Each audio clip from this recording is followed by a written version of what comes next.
Donc, nous allons entamer la 4e session qui concerne les études en France autour de la vigne et du vin.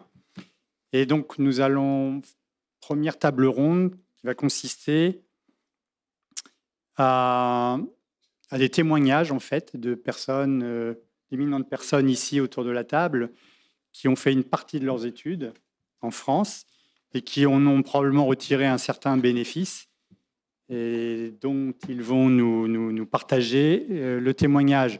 Alors, je voudrais dire qu'une des missions importantes de l'Institut français de Grèce, c'est de renseigner, d'informer le public grec, les lycéens, les étudiants, les familles, des formations qui existent en France et qu'il est possible pour des publics grecs de suivre.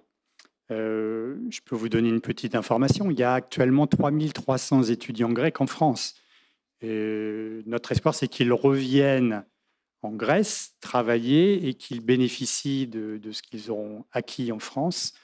Et ça permettra, comme on le voit aujourd'hui, de prolonger, de promouvoir la coopération franco-grecque. Donc, sans perdre de temps, je passerai la parole à Ioannis Voiatsis qui vous présentera son témoignage de la partie de ses études effectuées en France et ce qu'il en a retiré. Θα μιλήσω ελληνικά. Je ne sais pas si je suis la personne la plus âgée du panel ou pas. C'est très probable.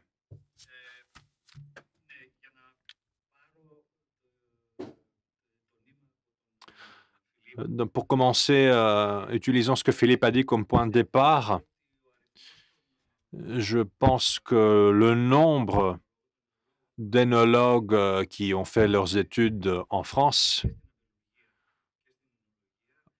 en ce moment et qui travaillent aujourd'hui, c'est un très grand nombre. À mon avis, ils sont au moins 300. Et ce serait peut-être utile d'avoir un répertoire, d'avoir une liste des personnes qui ont fait des études en France et qui travaillent aujourd'hui dans le monde du vin. C'est quelque chose que nous devons explorer davantage. En ce qui me concerne personnellement, pour mes études en France, je suis allé après la fin de mes études en chimie à Thessalonique pour le DNO, le diplôme d'énologue à Bordeaux, en 1979 et j'ai fini mon doctorat en 1984. Je suis ensuite rentré en Grèce. J'ai rencontré la famille Boutaris et Yannis Boutaris lui-même.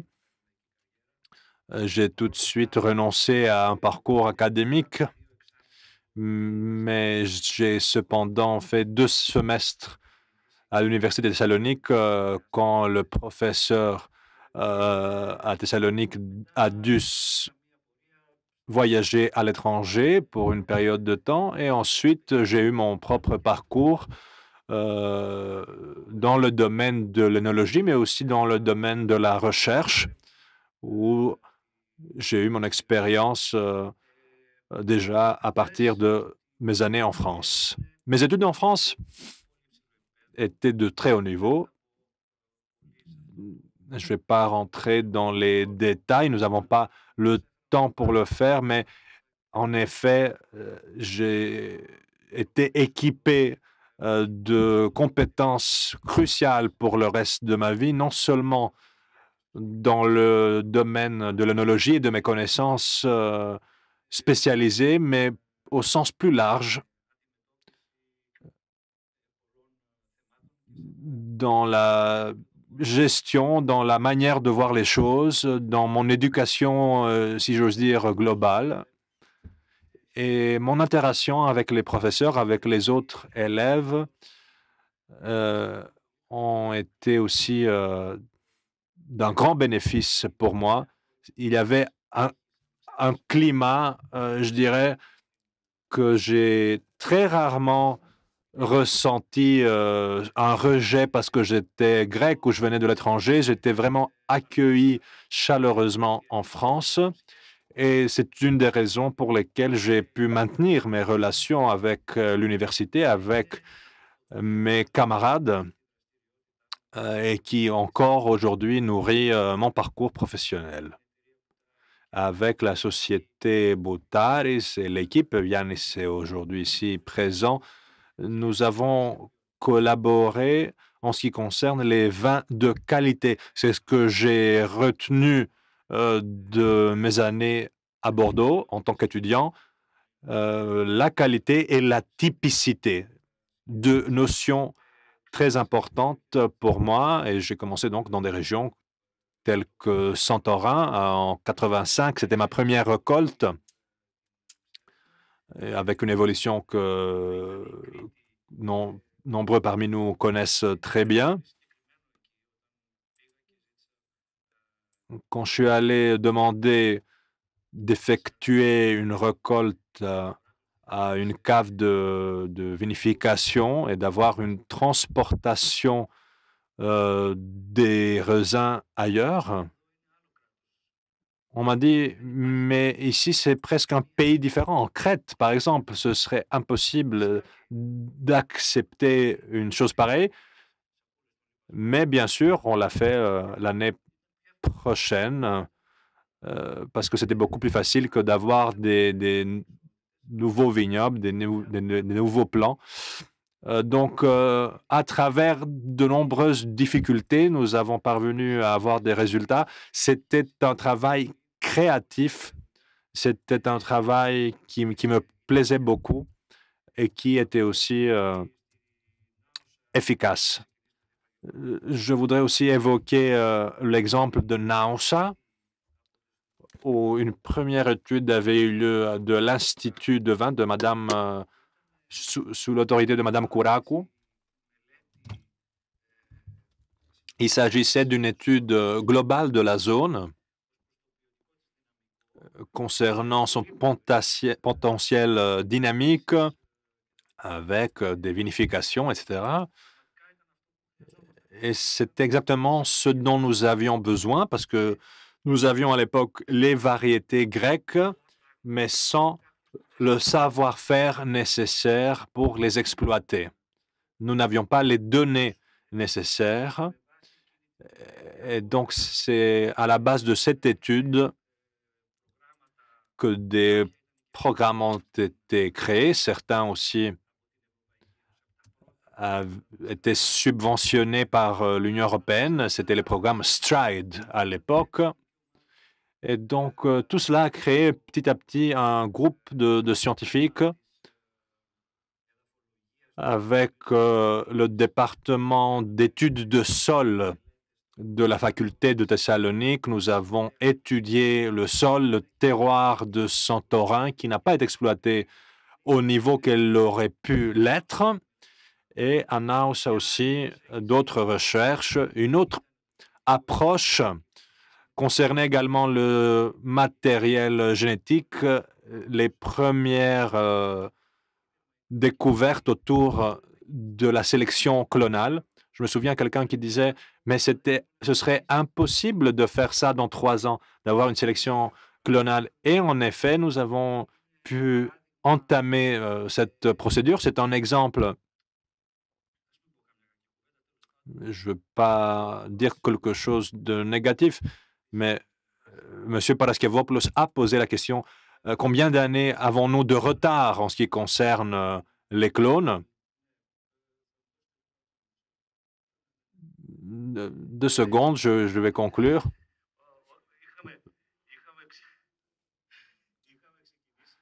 Nous avons donc en effet entamé cette procédure et il nous a fallu 20 ans pour arriver au niveau actuel et nous sommes toujours en retard par rapport au reste des pays européens. Nous avons également beaucoup discuté à l'époque sur le débat la comparaison plutôt entre les variétés grecques et étrangères. Ça a duré des années et j'ai avec moi le tout premier colloque franco-hellénique vitivinicole de 85.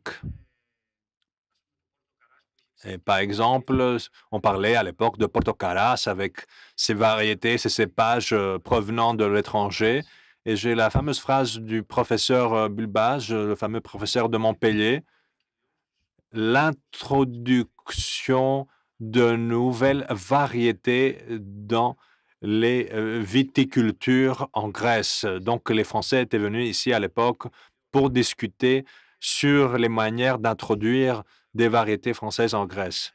Et j'ai même un ouvrage ici de 1975.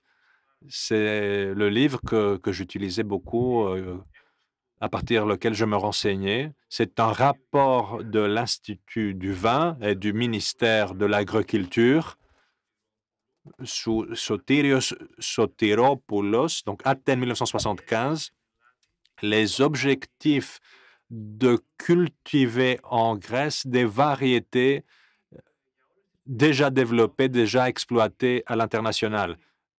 Il existe dans cet ouvrage des propositions pour cultiver des variétés, y compris des variétés françaises. Et pour conclure, nous devrions étudier davantage les vieux vignobles qui, à l'époque, ont été détruites au bénéfice d'une agriculture plus conventionnelle. Cela a eu comme résultat de perdre des trésors en Grèce. C'est quelque chose que ma génération, malheureusement, n'a pas pu savoir. Si je pouvais remonter dans le temps, c'est un changement que je voudrais effectuer. Et pour conclure, je voudrais dire oui, le secteur aujourd'hui est très actif et nous avons aujourd'hui une richesse offerte par nos scientifiques, par les générations qui nous ont suivis. Mais malheureusement, le secteur public reste aujourd'hui un grand obstacle pour nous. Un secteur public qui veut nous garder coincés dans le passé. C'est pas que nous n'avons pas des données historiques, des données importantes qui peuvent nous aider pour le futur, mais parfois nous avons le sentiment de marcher en arrière. Merci Yanis. Moi, je note quand même, si j'ai bien compris, au moins 300 œnologues qui ont en partie fait leurs études en France. C'est considérable et nous, on appelle ça des alumni, hein, et nous, ça nous intéresserait d'essayer de les recenser. Si on peut faire ce travail-là. Il faut travailler sur l'initiative sur cette proposition. OK, très bien. Je passe la parole maintenant, sans tarder, à mon voisin de gauche, là, Yanis Paraskevopoulos. C'est exact, oui. Merci bien. Je tiens à remercier l'Institut français d'Athènes, l'ambassade également, comme la Fédération grecque qui m'a invité. J'aimerais bien continuer en français, mais je pense que le grec, je serais un peu plus à l'aise quand même. Donc, je pense en grec. Ça donne rien πίσω. Δεν είναι εύκολο. 41 ans en arrière, c'est pas facile. En 83, j'étais à Bordeaux. Je me suis rendue à Bordeaux. C'est un exercice sucré amer. D'une part, on se dit 40, c'est une belle expérience, mais 41 années se sont écoulées depuis. 1983, quelqu'un décide de devenir œnologue. Ce n'est pas possible en Grèce. Il n'y avait pas d'école. Moi, je faisais des études d'ingénieur agronome en Grèce. Et après ces 5 années d'études, je ne savais toujours pas ce que j'allais faire dans la vie. Je vivais à Athènes, aucun lien avec la campagne. J'ai découvert le vin que je n'aimais pas. Comme ça, par hasard, en Italie, en 3 heures, j'ai décidé que j'allais m'adonner au vin. Un master au vin, c'est un réflexe automatique quand on est en France. On peut se dire On ne peut pas se dire que faire des études post-universitaires sur le vin, ce serait ailleurs qu'en France. C'est un pays que je ne connaissais pas. J'ignorais la langue française. Aujourd'hui, je parle un peu le français et c'est un pays qui, à l'époque, pour nous, les Grecs, faire des études en France sont qualifiés de valeur ajoutée accrue. Certains diraient que c'est des études un peu élitistes, les études en France, mais je ne sais pas pourquoi certains pensent ainsi ou autrement. Peut-être parce que la France, c'est le berceau des intellectuels, pour certains, un pays d'accueil, un pays de tolérance. Je ne sais pas pour quelle raison.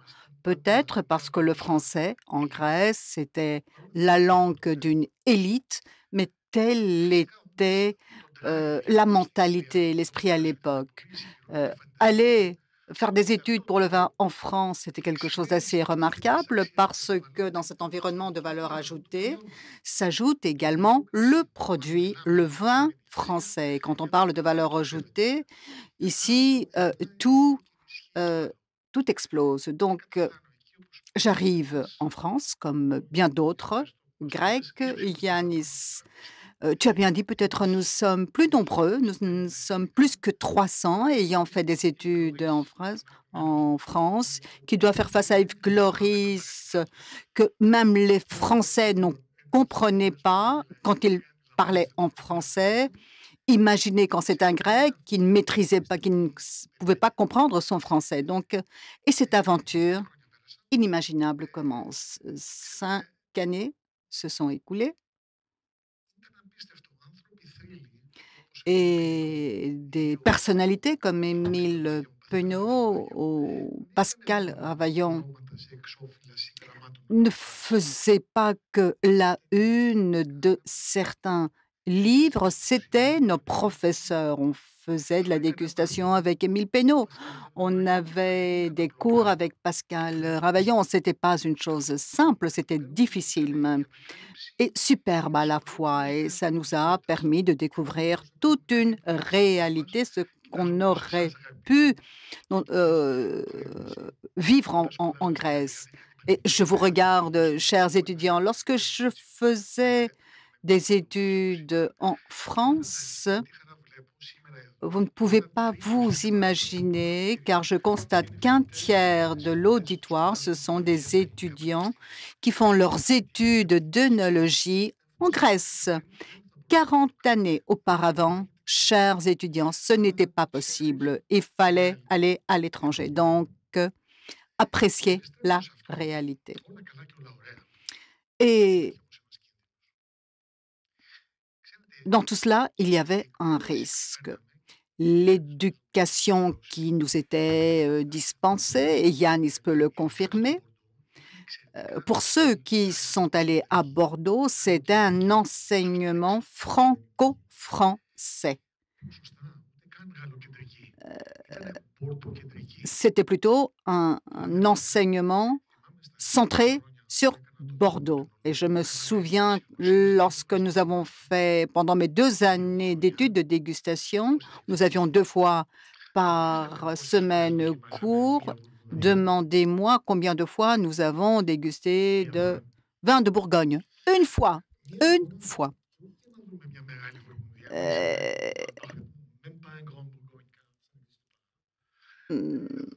Oui, même pas un grand Bourgogne, juste pour qu'on nous montre un défaut. Donc pendant 2 ans, on goûtait à du vin. Non, pardon, je reprends. On goûtait à du vin de Bordeaux. Mais le risque à cela, le risque est qu'on acquiert des connaissances de savoir-faire,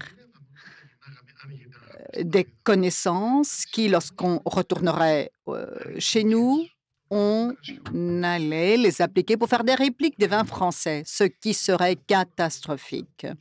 Donc, il est intéressant de voir comment ces 300 étudiants, c'est comme un film, les 300 de l'œnologie, comment ces 300 ne sont pas tombés dans le piège. Moi, Stelio Michali, je dois cela à votre père, Monsieur Kylian, et c'était mon sugar daddy, mon mentor. En termes professionnels, il ne m'a pas appris des techniques. Il m'a recruté quand je suis venue de France, car Kylian voulait que les 2 docteurs en œnologie venus de France fassent partie de son équipe.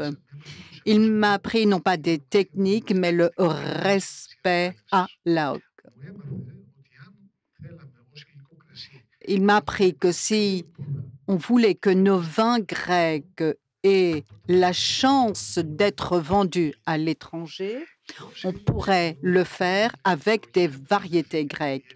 Et en tant qu'œnologue grec jeune, on était un peu curieux de voir à l'époque, imaginez 50 ans avant, voir quelles étaient les limites de nos variétés. 2 minutes, 2 minutes.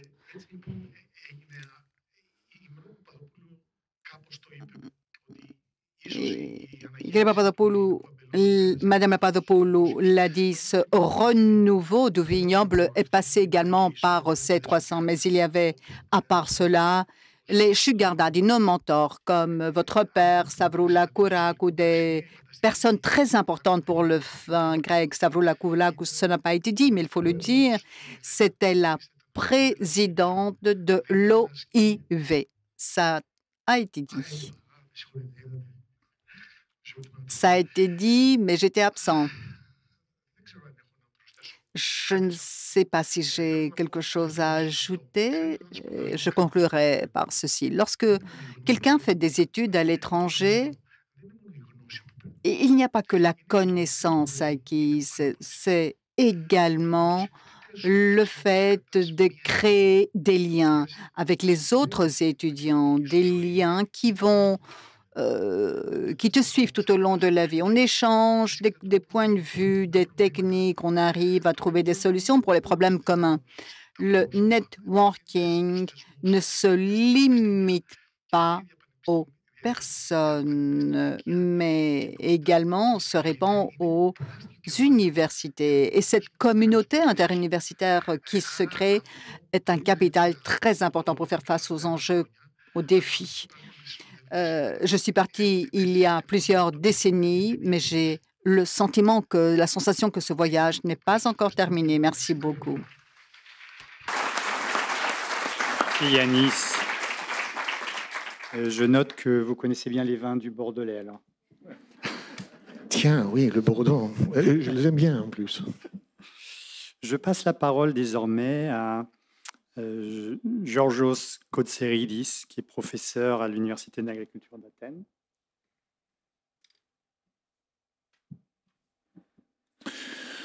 Bonjour ou bonsoir.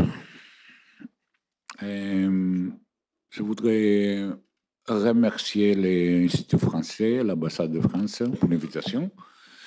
Και τώρα θα συνεχίσω στα ελληνικά. C'est un plaisir d'en voir beaucoup d'amis et beaucoup d'étudiants, y compris mes étudiants en master d'œnologie, mais également des collègues. Je me demandais si mon témoignage serait comme il faut ou improvisé. Alors, moi, j'ai fait des études d'agronomie à Thessalonique. J'ai pas trop aimé, donc j'ai plutôt poursuivi la technologie de l'alimentation. Et maintenant, je reviens en arrière et j'apprends de nouveau comment travailler au vignoble. C'était le métier de mon père. Nous n'avions pas à l'époque des outils pour s'informer. Il n'y avait pas l'Internet, il n'y avait pas Google. Je vois des enfants encore au lycée aujourd'hui qui viennent me voir et qui ont déjà une richesse de connaissances. Ils ont même une opinion propre. Mais à l'époque, les choses étaient différentes. Donc, en tant qu'étudiant, je travaillais en tant que DJ dans un club à Thessalonique. Si vous êtes de Thessalonique, vous le connaissez. Des générations ont grandi là-bas. Et donc, c'était mon premier contact avec le vin. À l'âge de 20 ans, j'ai eu l'occasion de goûter un grand nombre de vins et j'ai petit à petit tombé amoureux du vin. J'ai fait mon stage à Tsandalis ainsi que ma première expérience de vinification. Et donc, mes études, où les poursuivre, c'était la question. Et comme mon ami Yanis l'a déjà dit, à l'époque, il n'y avait pas tant d'options, donc j'ai décidé de choisir la France. La France, pour nous tous, particulièrement à l'époque, nous l'avons sur un pédestal, on pourrait dire. J'étais amoureux de Catherine Deneuve, qui était le symbole de la beauté féminine. Je n'ai jamais pu lui dire ça de près, malheureusement. Donc, de nombreuses raisons pour aller en France.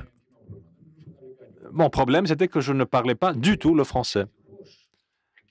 Heureusement, personne ne demandait une preuve ou un diplôme de connaissance du français. Donc, juste en envoyant mon diplôme d'ingénieur agronome, j'ai été reçu à Montpellier, à Bordeaux et à Dijon. Ayant une bonne amie, Maria Xanthopoulou, je la mentionne parce qu'elle pourrait aussi être avec nous aujourd'hui, j'ai décidé d'aller à la faculté de pharmacie de Montpellier. Et on avait la chance d'avoir des légendes du monde du vin comme professeur. Je suis allé pour devenir œnologue. Cela devrait durer 2 ans, avec la perspective de rentrer aussitôt en Grèce et de travailler en tant qu'œnologue en Grèce. J'avais déjà parlé avec la société de Tsandalis. D'ailleurs, le nombre de choix était limité. Mais, puisque je me suis trouvé à cet endroit où je pouvais apprendre une telle variété de choses, j'y ai pas trop pensé. Et peut-être, même si Montpellier était intéressant, ce n'était pas au même niveau que Bordeaux. Donc, j'ai poursuivi ensuite un master à Bordeaux. Ce n'était pas un master à l'époque, c'était un DOA, donc un master de recherche qui servait de test pour voir si les étudiants étaient capables de poursuivre leur recherche. Et j'ai travaillé sur les arômes. Donc, un grand nombre de cours, de dégustation. Je fais écho à ce que Yanis a dit, avec des vins du sud de la France, un vin de 5 €. Après, aux Côtes-du-Rhône, disons 8 €. Bourgogne est le dernier, Côte de Stournel, à un niveau très, très haut. Et donc, la conclusion était toujours combien les vins de Bordeaux sont excellents. Depuis, bien sûr, la mentalité a un peu changé. Je suis allé une fois récemment à un restaurant péruvien qui servait un pinot noir tchèque. Ça, à l'époque, c'était interdit d'avoir un pinot noir tchèque. Donc, la situation aujourd'hui est un peu différente. Mais ayant travaillé à des châteaux de Bordeaux, en effet, à la fin, j'ai la même conclusion que je préfère moi aussi les vins de Bordeaux. Peut-être ce que tu connais le plus finit par être ce que tu apprécies le plus. C'est comme un peu avec la musique classique. Je ferai ce lien entre les deux. Je suis ensuite rentré en Grèce. J'ai tout de suite choisi un parcours académique. Et c'est là que je me suis rendu compte que j'avais en effet les connaissances pertinentes et nécessaires grâce à mes études en France. Et les 2 universités que j'ai fréquentées, Bordeaux et Montpellier, Toulouse et Reims, je ne connais pas si bien. Je connais uniquement mon collègue et mon ami Thodoris. Mais donc, des écoles qui offrent aussi la possibilité de faire un Erasmus, ce qui est aussi une possibilité intéressante. et aussi des docteurs qui partent pour faire peut-être une partie de leur doctorat en France. C'est aussi une occasion intéressante. Nous continuons de travailler au sein de l'Institut avec mes collègues. Notre laboratoire est bien équipé. Nous faisons au moins 200 mini-vinifications, micro-vinifications, pardon, par an. Et j'ai aujourd'hui des étudiants qui viennent me poser la question, est-ce qu'il vaut mieux faire un master en Grèce ou en France? Bien sûr, je dois leur répondre que le nôtre est le meilleur master qui existe, mais je peux pas, je prétendais pas pouvoir les entraîner, leur passer le savoir-faire et la culture qui existe en France en Grèce. C'est un monde à part. Aujourd'hui, nous avons des nouveaux wine bars, des bars de vin ici en Grèce qui peut-être peuvent jouer un rôle pour initier les jeunes gens dans le monde du vin. C'est quelque chose qui n'existe pas en Grèce jusqu'à présent, mais je le répète, Dijon, je n'ai jamais visité, mais Bordeaux, il y a une culture, cet exemple caractéristique, une ville qui vit et qui respire pour le vin et autour du vin. C'est quelque chose de très important. Et donc, pour conclure,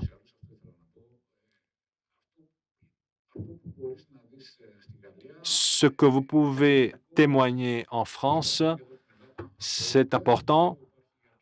Je pense qu'en termes d'éducation, d'enseignement en Grèce, le niveau est élevé, mais c'est la culture que nous devons encore développer davantage. Merci. L'idéal, c'est de faire une partie en Grèce et une autre partie en France. Il y a Erasmus, il y a aussi les alliances européennes qui permettent ça maintenant, je pense plus facilement, donc à creuser. Je passe la parole au dernier intervenant, Constantin Stergides, j'espère que je prononce bien. Voilà, merci. Merci à l'Institut, merci à l'ambassade, à la Fédération du vin pour cette invitation à ce colloque assez original dépasse sa thématique. Λοιπόν, εγώ είμαι από το χώρο της επικοινωνίας, είμαι δημοσιογράφος ίνου, έχω και μια εταιρεία τη Du monde de journalisme. Et je voudrais partager avec vous 3 choses que je pense que ce pays, la France, a pu m'offrir et que j'ai avec moi encore aujourd'hui qui m'ont aidé dans mon parcours professionnel. Tout d'abord, je voudrais dire que j'ai eu beaucoup de chance que j'ai pu connaître le vin en France. Il n'y a pas d'autre pays encore aujourd'hui, mondialement, où le vin a une telle place dans la vie quotidienne de chacun. C'est une expérience, c'est un vécu, c'est un produit national. Je pouvais y passer 3 heures sur vous expliquer, mais le vin en France, tel qu'il est traité, n'existe pas ailleurs de par le monde. Je suis pour la première fois allé en France dans les années 80, après quelques études aux États-Unis où je n'ai appris qu'à boire de la bière, dont rien à voir avec le vin.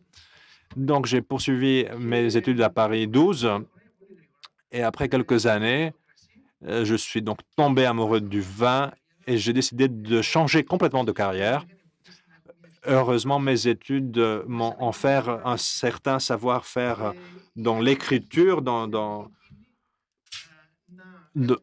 les mots, et donc je suis devenu journaliste spécialiste de vin. Et j'ai eu la chance de travailler avec Michel Bétan et d'autres personnalités, Dupont, Michel Devache. On disait Devache, pas Deva à Paris. Facelière, un tas de personnalités importantes et nous fréquentions des événements ensemble. Moi, j'ai publié mon premier article en 87 à Athénorama qui était sur le vin en France. Et cette même année, la Fédération internationale des journalistes de vin a été créée. J'étais le cofondateur à l'époque. En 83, l'Association des écrivains et de journalistes de la vigne et du vin avait également été créée. Et donc, en ce qui concerne le journalisme, cette profession-là, ces personnes n'étaient là pour servir ni le producteur ni le consommateur. Ils étaient là pour défendre le produit, le vin. C'était ça leur objet.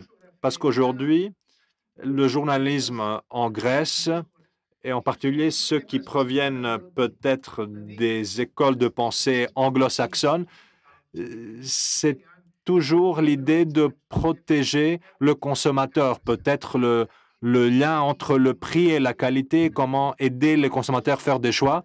Mais là, il y a une grande différence par rapport aux journalistes qui ont été formés en France.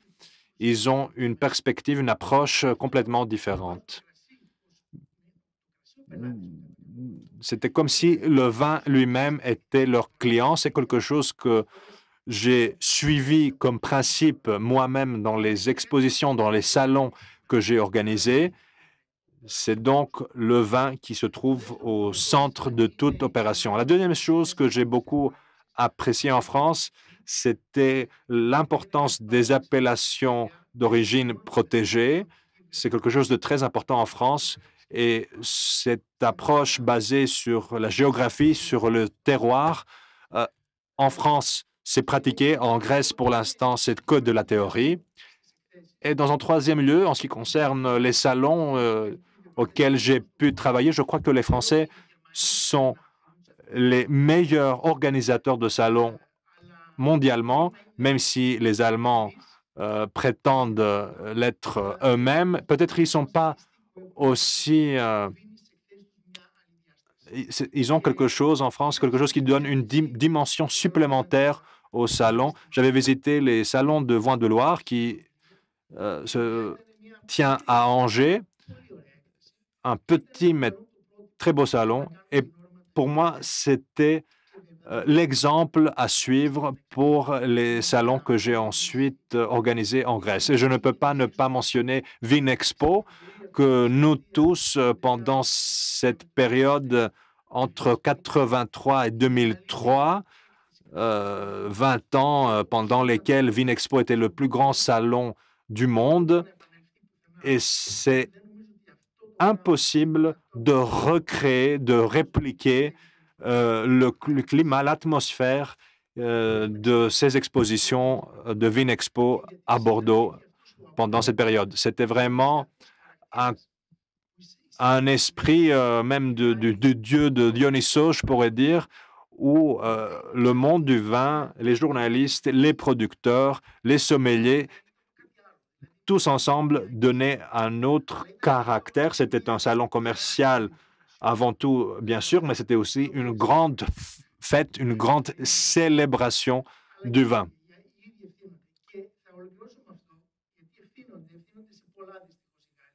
Et les Français ont aussi, bien sûr, une grande tradition. Également, aux années 90, à Paris, c'était impossible de travailler autour du vin et ne pas parler le français. Les Américains, je me souviens à l'époque des personnalités importantes, Stephen Spurrier et d'autres, tout le monde parlait français. Donc, la langue du vin, mondialement, c'était le français. Aujourd'hui, c'est plutôt l'anglais. Aujourd'hui, à Bordeaux, à Montpellier, on parle d'un master of wine, de pratiques anglo-saxonnes, de choses qui ont été répandues et qui ont apporté une approche complètement différente et beaucoup plus commerciale du vin. Et ce n'est plus centré autour de la substance du vin. C'est ce que la France avait apporté et il faut y revenir. Merci, Constantin. Nous avons le temps pour une ou deux questions.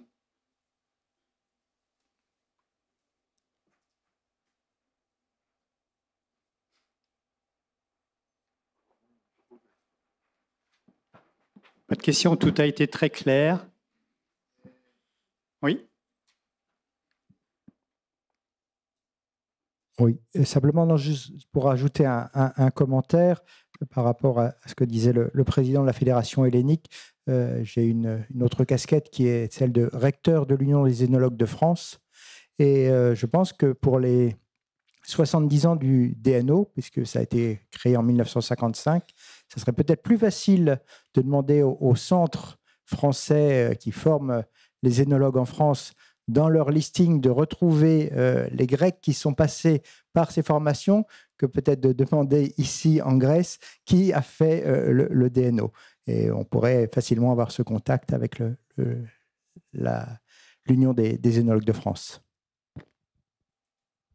Très bonne suggestion. Je pense qu'on va travailler là-dessus.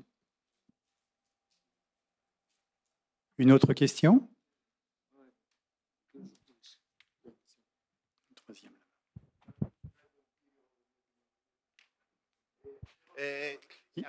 Il faut utiliser le micro. Il faut utiliser le micro à cause de la traduction. Sinon... J'aimerais rebondir sur ce que Yannis Voyadzis a dit. Moi, j'étais à Bordeaux avant Yannis et bien d'autres. Et pour ce qui est des vignes qui ont été détruites dans les années 90-2000, à l'époque, on parlait même de détruire complètement les vignes et les remplacer avec financement en contrepartie. Aujourd'hui, il y a beaucoup de vignobles à Santorin et ailleurs. Je pense qu'il faudrait sauvegarder ce genre de vignes qui sont de véritables monuments aujourd'hui. Tu as raison de le dire, ils sont très nombreux par rapport à ce que nous avions auparavant et nous avons perdu toutes ces vignes, non seulement en raison des déracinements contre paiement, contre subvention. Donc, à l'époque, il y avait même des déracinements des vignes qui étaient de qualité. Et maintenant, même en période de restructuration, ces tendances existent. Mais je pense que nous avons cela à l'esprit désormais. Dernière question, le temps nous est compté, malheureusement.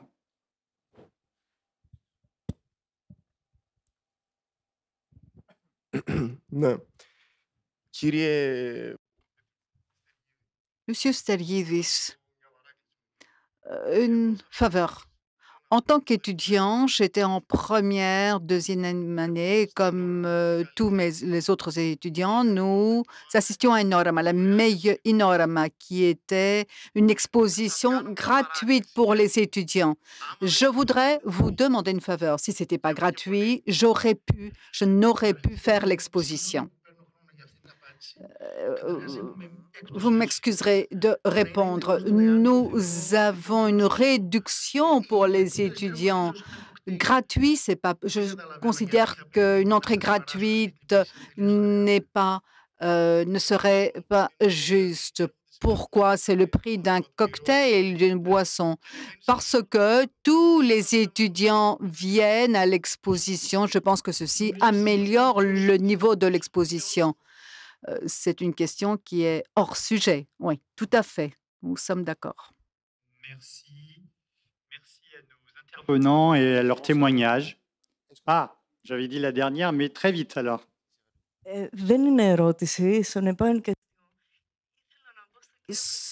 Je voudrais dire à Monsieur Katsalidis, est-ce que vous pourriez créer un master commun afin que votre master ait une partie France, une partie Grèce? Peut-être ça, ce serait possible. L'Institut français de Grèce pourrait appuyer une telle initiative. Il y a des masters communs à Athènes, à l'université, à la faculté de droit, si je ne me trompe. Je pense que ce serait une proposition très intéressante et là, peut-être vous auriez pu plus facilement porter une réponse aux questions des étudiants.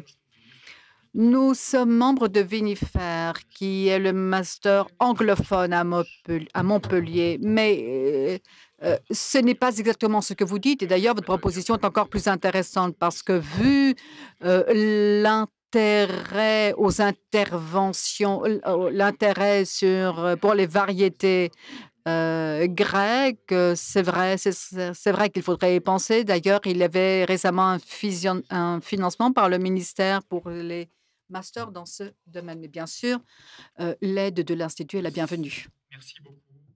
Intervenant.